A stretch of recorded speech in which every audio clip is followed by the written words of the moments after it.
Most will never hear this, but you're not like most. There is a book the prophets buried, and in its ashes sleeps a name the powers feared to speak, Deborah. Not just a prophetess, but a divine disruptor, a judge, a warrior, a voice that cracked heaven's silence when men forgot the law of God. The vibration of her command stirred stars and summoned swords. Behind her an army rose. Before her kings trembled. But why has her bloodline been veiled? And who tried to erase her from the scroll of power? The hidden truth is older than Israel, and it was never meant to reach you. Until now, it was never silence. It was strangled thunder. A name once spoken beneath the stars with the weight of law, not echo, not metaphor.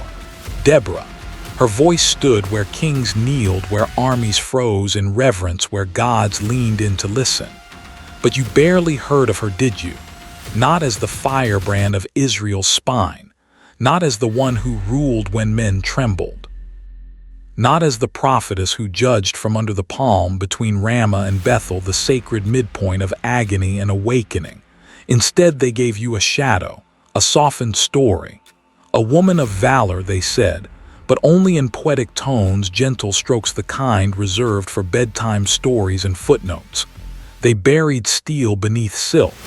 She was not marginal, she was pivotal, and yet she is treated as parenthesis to a saga she authored. Let us walk into the ash.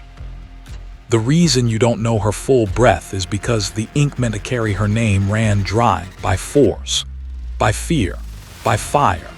The Talmud barely whispers her. Rabbinic commentary steps cautiously around her authority, often reinterpreting her as exceptional only due to male failure. An ancient maneuver, blood-chilling in its repetition. Deborah doesn't get reprinted with gold leaf. She gets footnotes, evasions, a casual reinterpretation that removes her roar and replaces it with a nod. But Scripture bears witness. Judges chapter 4 does not ask for permission when it says, Deborah, a prophetess, the wife of Lapidoth, judged Israel at that time. Not prophesied in hiding, not offered advice in secret, judged, ruled, delivered. And yet, how many scrolls ripped her pages? How many scribes translated her down into an accessory? We must not forget the library of Alexandria, where vast Hebrew commentaries, many unreplicated, perished in flame. We do not speculate here. We acknowledge annihilation. The Dead Sea Scrolls, found at Qumran, yield detailed visions of other prophets but remain curiously silent on Deborah. Is this absence by chance or by caution? Now consider this: the Septuagint preserved her name but not her legacy. The Greek translators shaping Hebrew scripture for Ptolemaic shelves carry her mention forward like a cracked gem, visible but dulled. It survives, but not as the inferno it was meant to be. Not as a call to arms against priestly politics and top-heavy kings. Because you must understand, Deborah was inconvenient. She was neither temple-bound nor patriarchy-approved. A woman hearing direct revelation outside the Levitical order, unfiltered by the breastplate of the high priest. That alone was enough to spark revision. She wasn't supposed to exist, but she did. And so she had to be reduced. This is not revisionism. This is restoration. In ancient Israelite history, judges were not merely courtroom speakers. They were arbiters of national fate, chosen when the people cried out, when kings failed, when chaos ate the horizon. And among them, Deborah stands alone, sovereign, without king or commander above her. She speaks to the military general Barak not as assistant, but as oracle, as commander of spirit. And Barak responds, if you go with me, I will go, but if you do not go with me, I will not go. That isn't advice. That is leadership. And that has always been dangerous. You see, Deborah's story shattered the model. The priestly rewrite that followed, subtle generational deliberate, could not delete her because truth leaves embers and embers light scrolls aflame again. But they could redefine her. In later interpretations, her importance is shifted. Her husband's name, Lapidoth, a word that can mean torches. is emphasized, subtly reframing her fire as derivative, not divine. In mystical commentary like the Zohar, her presence wavers, not absent, but unhighlighted. These mystical texts amplify prophetic males, Enoch, Elijah, Moses, but Deborah, a flicker. Perhaps it was unintentional, perhaps not. Why? Because if Deborah stood visible, fully visible, entire systems would tremble. The monarchy, the priesthood, and later even the rabbinic order which codified who got to interpret God. From the ashes of removal emerges a haunting question. What if the reason Deborah has never been given her full due, by popes, priests, pastors, and professors, is because her story speaks not just of prophecy but of rebellion, not against God, but against those who claim to own God's voice. She judged beneath the palm tree, tame, which in ancient Hebrew offered meanings beyond the literal. Palms signify uprightness, clarity, a link between heaven and earth. Tame, Deborah, the Palm of Deborah, wasn't just a place. It was code, a reminder God's truth can bloom outside the sanctuary. It does not require approval, only alignment. This is not a woman lost in time. This is a power veiled for survival. So ask yourself, child of the rupture, why were her words not sung in every synagogue? Why is her song, found in Judges 5, relegated to rarity when it is one of the oldest pieces of Hebrew poetry ever recorded? Why is this cosmic hymn not spoken in every temple, every battlefield prayer, every uprising of spirit? Because in that song she does not defer. She calls tribes to account. She names names. She glorifies Yael, the woman who drove a tent peg through Sisera's skull, as most blessed among women. This is not mild. This is not modest. This is a holy war cry in feminine octave. They didn't erase the truth. They buried it beneath belief, and now it stirs again. So I ask you, what altar was shattered, and what veil still covers the palm tree where heaven once spoke not to a woman but through her? And more urgently, who still decides what prophets are allowed to sound like? Have we inherited silence or chosen it? Because if Deborah still waits in the ash, what else have we mistaken for myth? They didn't erase Deborah. They set her on fire. This is the book that dreamed in ash. A scroll that once roared with battle cries and divine trembling now flickers in fragments, sung in a whisper, cited in passing, swallowed by the silence of the scribes. Deborah, mother of Israel, judge under the date palm, who sang as empires bled and summoned armies without lifting a sword. Her story didn't fade. It was silenced, ritualistically, strategically, generation over generation, until she became a footnote in her own prophecy. Oh yes, they tried to smother the sun by writing it out at midnight. In the book of Judges, chapter 4 and 5, we find the bones, but not the breath of her story. There she stands, the only woman in all of Hebrew scripture named as both prophet and judge, not one or the other. Both a spiritual axis and a legal authority. In her, heaven and earth meet beneath the shade of a palm tree. But what did the redactors do with such radiance? They buried it in prose. They trapped it in repetition. And they edited her song into compromise. The Shurat Deborah, the Song of Deborah, recorded in Judges 5, is one of the oldest poems in all of the Hebrew Bible. Hebrew scholars trace its language to the 12th century BCE, archaic, pulsating, unfiltered, a surviving ember, but its fire doesn't burn through the rest of the canon. Why? Because her voice was too loud to tame and too true to absorb. They couldn't kill her outright, so they exiled her into literary margins. Let it be known, Deborah confronted patriarchy not by resisting it, but by preceding it. She reigned as judge before kings rose to seize the domain of spirit, before Saul, before David, before Solomon's temple kissed the sky and gave priests their palaces. She didn't speak from the Holy of Holies. She was a Holy of Holies walking. And that, brethren, sisters, seekers, is why her scroll was not preserved in full. That's why her prophecy remained a solitary flash in a book of wars. There is no book of Deborah, no chronicled reign, only a glimpse, and from that glimpse rebellion, because to restore her memory is to disrupt the patriarchal invention of God's chain of command. Kings didn't crown Deborah, priests didn't anoint her. Heaven chose her directly, no transmission, no permission, no apology. That shakes foundations. That chokes institutions. That pulls on the golden thread that reveals the great clothed lie. The Talmud calls her a righteous judge, yes, but criticizes her for sitting in public where men looked upon her beauty.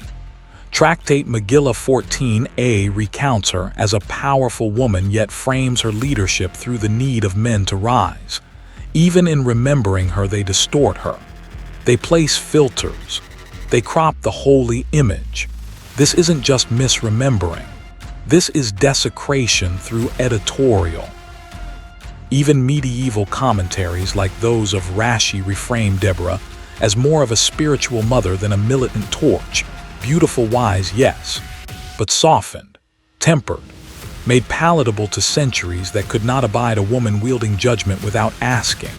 A woman prophesying not within the temple, but under a tree, a place the ancients associated with divine visions long before Levitical order. The palm in Near Eastern iconography was a fertility symbol and a cosmic axis, linking sky to soil.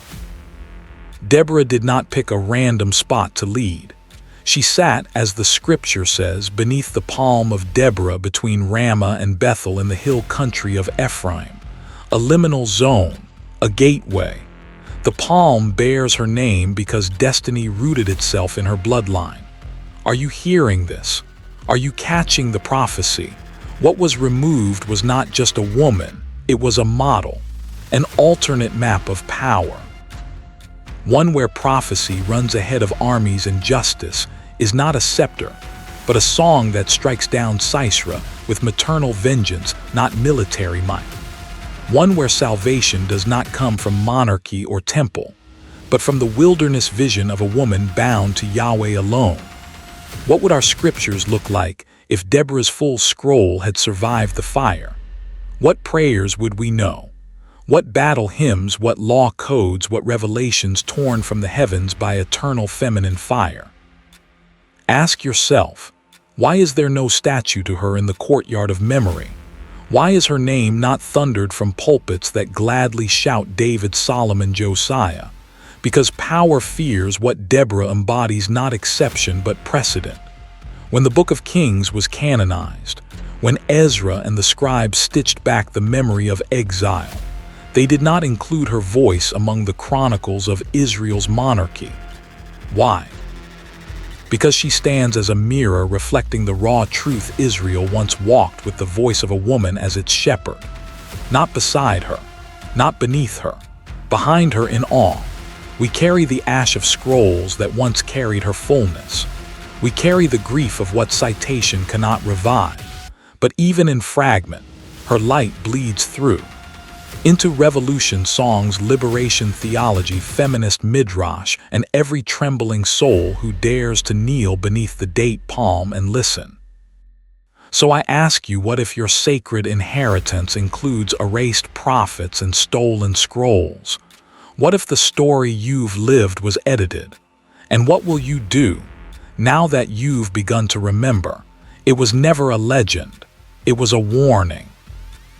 In the dust beneath the temple stones and the ash of unwritten scrolls, there lies a name the world was taught to forget. Deborah, judge and prophetess, mother of Israel, the one who summoned armies not with sword but with word. But what they never told you, what they hoped you'd never feel, is that her story didn't fade with time. It was silenced. It didn't slip into myth. It was pushed. Her memory wasn't lost. It was burned. Imagine it, a book that dreamed in ash, not broken by time but torn by design. Not faded but funeral. There are relics scattered like embers in the wind, fragments preserved in the Song of Deborah tucked into Judges 5. A chapter that itself feels like it survived a fire, sung not written, echoing not declaring. one of the oldest passages in the Hebrew Bible, older than Kings and even some laws. Scholars like Susan Niditch and others have long declared this song as archaic poetry, possibly dating to the 12th century BCE. Its meter is jagged, half-broken lines, dissonant rhythms, weaponized verse. It reads like testimony given in the ruins. But what you must ask is this: who sings when records are broken? Who remembers when ink is turned to smoke? Deborah was more than a prophetess. She was lawgiver, battle strategist, and seer. Not a supportive character in the drama of men, but the axis of a nation circling the edge of collapse. She judged beneath a palm tree, not in isolation but in open council. The Palm of Deborah, they called it, not a tent, not a throne, but a tree rooted between heaven and earth. Rows of women once stood in her shadow listening, men too afraid and hungry for clarity. The palm, symbol of triumph, wisdom, and immortality, rises in ancient Semitic iconography like a totem of divine presence. In Egypt, Mesopotamia, Canaanite rites, the palm appears as sacred boundary where gods descend and mortals awaken. Her court was not made of marble. Her wisdom was not sanctified by priesthood. And that was her crime. She moved with uncontainable authority. An authority that could not be named became flame. What other scrolls, now dust under shattered altars, once bore her full decrees? What silken ink once described the visions she received at twilight or the judgments she pronounced with thunder in her voice? What verses were sung then struck out so carefully, so violently that generations would believe she merely assisted a man named Barak? Don't be deceived. Even in Judges 4, he tells her plainly, "If you will go with me, I will go." And she replies not with humility but with prophecy, "The Lord will sell Sisera into the hand of a woman." This is not metaphor, it is retribution. And yet her story, a miracle of insurgent leadership, was reduced to a verse. She commands armies and still fades into the footnotes. This was not accident, this was design. There was a systematic trimming of myth when monarchy rose over covenant, when divine transmission threatened royal succession, when temple became institution and prophecy. Radical, often female and wildly untamed, had to be subjugated. You can feel it in the canon, where once the spirit moved freely across judges and dreamers, burning through women and wilderness alike. Now it was channeled, processed, managed. The rise of kings like Saul and David marked a tectonic shift from raw, ecstatic theophany to sanctioned lineage and liturgical control. Deborah's kind, her law that came from listening, from trembling, from moonlit revelation, became too dangerous. In the rabbinic periods that followed, while some sages such as Rabbi Tanhuma lauded Deborah's unique gift, others warned of allowing women to hold such visible authority. The restriction was not theological, it was political, cultural. A woman who once shaped law and summoned war was recast into poetic decoration. Do you see? They didn't just revise her, they ritualized her disappearance. They didn't erase the truth, they buried it beneath belief. They didn't kill her memory, they fragmented it like a shattered mirror scattered across time. Familiar, isn't it? The slow dismembering of spirit from Scripture, the deliberate turning of fire into footnote. Not just a forgetting, but a silencing with ceremony, a forgetting written in stained glass and binding thread. We must ask even now what truths were left out of our sacred syllables. What fires were lit in the night to keep Deborah's decree from reaching our dawn? We live among the afterimages, among the lace of lost verses, the echo behind liturgy, because a prophet who commands armies is not easily forgotten. She must be unremembered. So when we speak today of Deborah, let it not be as a footnote in masculine triumph. Let us feel the haunting silence where her full scriptures should be. Let us walk the burned pathways between Judges 4 and 5 and taste the smoke of a prophetess. legacy still smoldering in our collective soul. Long before patriarchy wrote its creeds, a woman stood beneath a tree and declared justice in the name of heaven. Can you hear her voice in the wind, like a hymn buried under centuries of stone? And more sacred still, do you dare remember what they tried to forget? Because the ash still dreams, and the book still breathes, and somewhere beneath marble and decree she still burns. It was not a story lost to time, it was a testimony burned beneath it. Deborah was not forgotten. She was buried in ash, in silence, in the convenient retellings of trembling scribes. Once her voice rose like thunder between olive branches and swords, but the fire came. The fire that doesn't simply destroy parchment, it fractures remembrance. It cages prophecy behind gilded interpretations. What we now know of Deborah, the prophetess, judge, and warrior of Israel, survives only as the skeletal remains of a celestial revolt. She appears briefly in Judges chapters 4 and 5, 2 chapters, 2 glimpses, one in prose, one in song. But the song of Deborah Shuret Devorah, that ancient hymn inscribed in Judges 5, is believed by scholars to be one of the oldest samples of Hebrew poetry in the entire Bible, possibly from the 12th century BCE. A song far older than the hands that later would revise, redact, or silence. And yet, why is she mentioned nowhere else? Why does a woman who leads armies and proclaims judgments beneath a sacred date palm vanish into the mists? This is where the conspiracy begins, not in myth, but in memory's manipulation. She sat beneath the Palm of Deborah, the palm tree of Deborah, a symbol of justice, upright and resilient. In the Near East, palms were sacred emblems of wisdom and judgment, often associated with female deities. They rise straight, refuse corruption, bear sweet fruit in the desert. And under that tree she judged Israel. She did not speak for the people, she spoke for God. So how does such a figure, proclaimer of divine will, mother of deliverance, general of liberation, become a footnote in male-driven theology? Because Deborah was dangerous. Because Deborah overturned the order, because Deborah was the order. Later prophets, priests, and redactors had motive to make her small. She did not ascend through temple hierarchy. She was not anointed by kings. She belonged to no man. And so they wrote her in with one hand and erased her with the other. According to Phyllis Tribble, a prominent feminist theologian, Deborah's authority is depicted in Scripture without challenge or question. And that challenged the scribal world. A woman commanding men, judging them, prophesying their failure. A woman whose words were not filtered through a husband, father, or prince. Unacceptable. Even Josephus, writing in the 1st century CE, attempted to tame her memory. In Antiquities of the Jews, he describes Deborah not as a military leader nor the voice of God, but primarily as a helper of Barak. A muse, not a mover. He lets her live in record but chained. That was the beginning of the great silencing. What scrolls have we lost to trembling hands?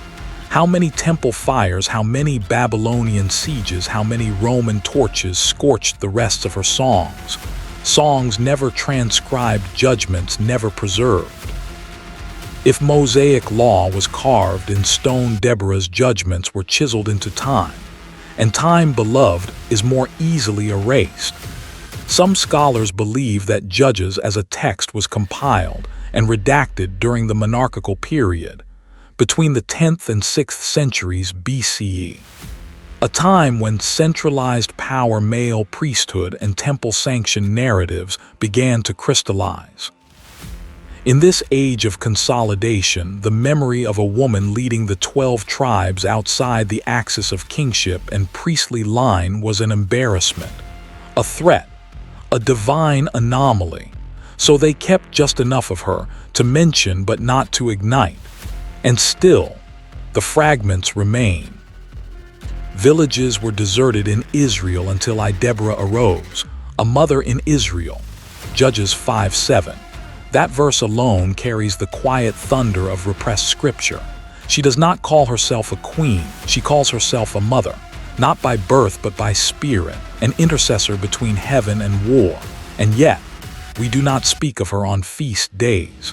No sacred calendar bears her name. Pilgrimages are not made to her tree. In the ancient world, memory was kept in breath. Spoken, sung, repeated until sound became scripture. And when a voice was silenced, not just unrecorded but deliberately contained, the silence spread like a ritual contagion. Not just a forgetting but a forfeiture. In the Zohar it is written that divine feminine wisdom, Binah, dwells in the hidden places of Torah. And some have whispered Deborah was its embodiment. The tree she judged beneath, a living glyph of the Sephirotic pillar, upright, unyielding, axis between heaven and earth. But the book that held her burned, not in accident, in ordinance. Not absence by time, but erasure by design. Palimpsests were scraped, names obscured, songs edited then euphemized. Whole oral lineages dissolved under the shadow of empires. Babylon collapsed the temple. Later Rome salted the soil. But it was the hands inside the faith, scribes, redactors, interpreters, who dimmed her light the most. Not because of her words, but because they echoed, because they returned. Even now, beneath every sanitized reading, her rhythm stirs. In every unspoken verse, her name hums. Her silence is not mute, it is compressed thunder. Because here is the cruel miracle of history: the farther we get from the fire, the safer the flame becomes. We call it poetry, we call it myth. We call her a figure of biblical narrative, but she was a star that judged from the heavens. So the question is not where is Deborah's story. The question is who shattered it, and why did they tremble as they did? Because somewhere between Bethel and Ramah, beneath a withered palm now nameless, the wind still carries her syllables. If you dare to listen, would you recognize her voice as prophecy returns from exile, and still they watch from below? There is a silence in the scriptures that should not be there. A silence that hums like absence under torn pages and vanished ink, the haunted hush of a book that once thundered with a woman's voice. Her name was Deborah, judge, prophetess, commander of angels and men. A woman who spoke with the authority of Sinai. And yet, where is her full story? Why does she appear like a flash of lightning over a century of night and then disappear into the hush? It was not time that forgot her. It was will. There are scrolls the world will never see again, not because they were lost, but because they were targeted. Scrolls turned to flame, sealed behind temple politics and smoldering hierarchies. Word by word exiled. Ink by ink condemned. The Talmud in Megillah 14a names Deborah among the 7 prophetesses of Israel, but offers her with constraints, reminding us of her husband Lapidoth, obscuring her in the grammar of possession. But Deborah didn't walk under the shadow of a man. She spoke under the palm tree between Ramah and Bethel, the Tomer Deborah, her voice rising like incense in the open air. She dispensed judgment like fire from a sacred height, a flame too unfiltered for sanctuary walls. Yet how quietly that fire was later swept beneath stone. You can feel it, can't you? That aching absence. Like walking through a temple where the echo doesn't answer back. Like a harp missing its middle string. A silence cut not by time but by intention. Deborah's song, found in Judges 5, is one of the oldest poems in the Hebrew Bible. Scholars like Susan Niditch and Carol Mayers have traced its preliterate texture, its battle rhythm that breathes before empire and priesthood staked their flag in scripture. Stars fought in their courses. Rivers swelled with divine rage. A cosmic symphony of war and wisdom. This was not poetry for pageant. This was prophecy with thunder in its lungs. But after her song, silence. As if history dared not let a prophetess like her walk too long on mortal ground. As if the parchment itself conspired to smother what couldn't be controlled. Where did she go? Tradition tells us that Deborah judged under her palm tree because she would not sit in a place polluted by male corruption. Her court was nature. Her authority, unmediated, untouched by veil or gatekeeper. But later scribes threading theology with patriarchy could not allow that model to survive unchallenged. So they recast her, molded her image not into the flame but the hearth. Her title Eshet Lapidoth, traditionally read Wife of Lapidoth, has also been rendered Woman of Torches, Bearer of Sacred Fire, a priestess of combustion. Yet the interpretive tradition shrunk her radius, turning fire into flicker torches, into tenderness and prophecy, into polite mention. This erasure is not unique, but it is deliberate. Deborah did not vanish. She was buried in survival and in shame. Each copyist marking parchment had to choose between preservation and defiance. And the result, a page hollowed of power, a memory bled of flame. The sages spoke of her, but only in constrained cadence. The chroniclers named her, but kept the ink thin. And the people inherited a veiled legacy, generation after generation repeating her name in half-formed reverence, not knowing she once stood before armies and commanded kings. There's an old midrashic pattern, a habit of echoing prophecy through silence. For every truth that could not be spoken, a story was glossed, a page torn, a meaning veiled. How many scrolls burned when imperial hands raised the libraries of Judea, when Seleucid aggression and Roman conquest rippled through the land like drought through seed? How many names were swallowed when Babylon cracked the spine of Israel's memory? This silence around Deborah, it is not merely poetic. It is systemic, not just a loss but a sacrifice. Her tale threatened the order. Her authority, unfiltered by king or priest, disrupted the will of those who built thrones from scripture. So they didn't just erase her, they diluted her until you could fit her in a footnote and forget the war she led. Yet memory vibrates beneath archives. Ritual remembers what alphabet forgot. And hidden in the folds of the liturgical year, in unspoken rites and forgotten fasts, you can still feel her breath against the parchment, whispering, "The ruins remember." And you have heard the whisper, haven't you? That pulse of something missing, the ache of sacred testimony restrained. She sits in our memory like a judge without a courtroom, like thunder braided into dust.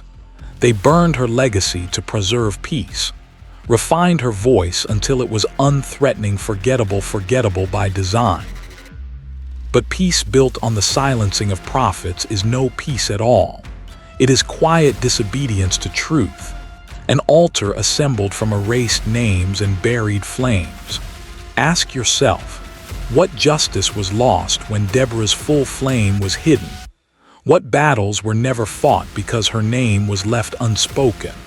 And more than that, what gospel lies dormant in the bones of our forgotten prophetess, waiting, not to be read, but to be remembered? What scroll sleeps beneath the ash-clutching verses the earth still hears in dreams? She is not absent. She is waiting behind the veil of edited pages, waiting to judge again. And still, they watch from below. It begins not with glory, but with a silence that screams. The kind of void that isn't absence but removal, erasure by design. A prophetess whose voice moved mountains, reduced to 3 chapters in a book of Judges. Deborah, Devorah, the bee, the sting of divine reckoning. Her name still hums in ancient Hebrew, a rhythm born in the marrow of a nation. But the echo we hold is a shadow, a psalm without its fire, a war cry reduced to whisper. There once were scrolls, not in the silver-laced vaults of empire, but in the cracked tents of nomads, in the laps of weeping mothers, in the hands of warriors who feared not sword or tomb, but silence. The Song of Deborah in Judges 5 remains one of the oldest texts in the Tanakh, older than the story that surrounds it. Pulses like an exposed vein, raw, chaotic, tribal, untamed poetry that spills the truth before redactors could tame it. And yet, where is her chronicle? Where is the scroll of her judgments? Where is the account of the decades she ruled from under the date palm between Ramah and Bethel, land scorched by doubt and drenched in the sweat of the occupied. We know of Samuel. We know of Elijah. We know of messiahs by the dozen. But for her, the woman who judged entire tribes and summoned armies under no king, all that remains is a fragment, a blaze cut down to flicker. This isn't loss by time. This is theft by priesthood, the same silence that swallowed Asherah from the high places, the same red pen that bled the feminine sacred from early altars and devoured mothers from the genealogies. Deborah was too much. She was combustion in skin, too cunning to belong to patriarchy, too commanding to be commodified. The Ashkenazi midrashim rarely speak her name without apology. Christian commentators reframe her as helper, not harbinger. And in many synagogues, her song is skipped entirely. Too wild, too woman, too war. Consider this in the Dead Sea Scrolls, a trove of apocalyptic vision, temple documentation, and ancient poetry. There is not a single verse attributed to her, not a single elaboration on her judgment, her leadership, her prophetic biography. She appears only because the redactors could not erase Judges completely. The Song of Deborah remains not because it was loved, but because it was too old to burn. They could scorch the edge of memory, but they could not unwrite the echo. How many testimonies fell by fire? How many parchment tongues were torn from the mouth of memory? How many women crowned in fire were wrapped in silence and buried beneath centuries of sanctioned texts? And still the song lives. In Judges 5:7 she declares, "Villages ceased in Israel, they ceased until Deborah arose. I arose, a mother in Israel." Not a sister, not a daughter, a mother. In a time when Israel was fractured, battered, leaderless, she did what priests could not. She rose. Rabbinic tradition too attempts to thread her into acceptable roles. The Talmud calls her one of the 7 prophetesses of Israel, but warns that she judged not by her own merit, but because no one else was worthy. A divine loophole to explain her leadership. A retrofitted excuse to keep the theology intact. See the cracks. They didn't erase the truth. They buried it beneath belief. The name Deborah should thunder with the resonance of David. It should be spoken beside Miriam's tambourine and Elijah's chariots. But instead, history pinned her to the margins, scattered her memory like seeds into soil salted by fear. The firebrand turned to footnote, the prophet reduced to poetry. Because Deborah wasn't a tale to be told, she was a frequency. A resonance too precise, too defiant to be caged by ink alone. To write her fully would be to admit the divine once spoke with a woman's mouth and never apologized for it. Ask yourself why. What sacred law was she teaching? What divine authority did she channel that even the scribes stepped back and redacted with trembling hands? There's a reason she judged under the palm tree. The Tomer in Hebrew symbolizes righteousness and endurance, its roots searching endlessly for truth beneath desert stone. It bends but does not break. It survives where kingdoms fall. It drinks from hidden waters. And it was there between the holy cities, Ramah, dwelling of prophets, and Bethel, haunted by Jacob's ladder and desecrated dreams, that she stood as cosmic fulcrum, between dreaming and duty, between exile and return. A woman rooted in truth, directing the tides of a scattered people. Her story was not only burned from the scrolls, it was scattered across the nerves of time. Every devout woman silenced in temple courts. Every prophetess cut down before her vision burst. Every battle led by unseen hands and unsung hearts, all of it whispers back to her. And yet some still hear it, in dream, in tremor, in the hush before a storm that is not forecast but felt. So now I ask you, beloved listener of the spectral gospel, what power must you carry for entire generations to rewrite history just to contain you? What light must burn in your marrow if even the architects of Scripture chose exile over exposure? And if even scrolls tremble at the sound of your name, what does that say about our silence now? The book dreamed in ash, its letters still warm in the ruins. And somewhere in that dreaming, beneath burnt altars and erased lines, Deborah watched blade in hand, voice sealed but not silenced, waiting for her name to be sung in full again. Are you ready to hear it? And still, they watch from below. It was never just a song. It was a fire code hidden in melody. And somewhere in the soot of history, someone made sure it burned. The Book of Judges names her Deborah, a prophetess, a judge, a warrior beneath a date palm. But what it doesn't say loud enough, what was whispered under breath and buried beneath centuries of trembling, is this: she commanded men like mountains and they obeyed. She summoned storms not just from the skies but from the bones of a broken nation. And for that, the empires that followed couldn't let her story stand. She is chapter 4 and 5 of Judges, but she once stood taller than chapter, taller than canon. She was thunder before they measured rain, and what we have now is a severed echo. Go back. Before Rome, before Babylon, before the priestly redactors, those anxious scribes who trembled at the thought of divine voice flowing through a woman's tongue.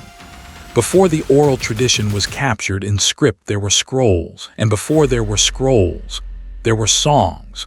Deborah's own was among them. One of the oldest pieces of Hebrew poetry, Judges 5. Scholars even now mark its cadence as ancient, raw, and untouched by later theological smoothing. It predates kings. It predates exile. It sings from the borderlands of memory where myth and lived experience still blurred. A hymn of flame. A war cry turned scripture. But where did the rest go? What hymn was never sung again? What verse caught fire before ink ever met parchment? Julius Wellhausen, the 19th century scholar who cracked open the documentary hypothesis, saw how the sacred texts folded themselves into structures shaped by temple crown and control. He traced how raw vision became polished doctrine.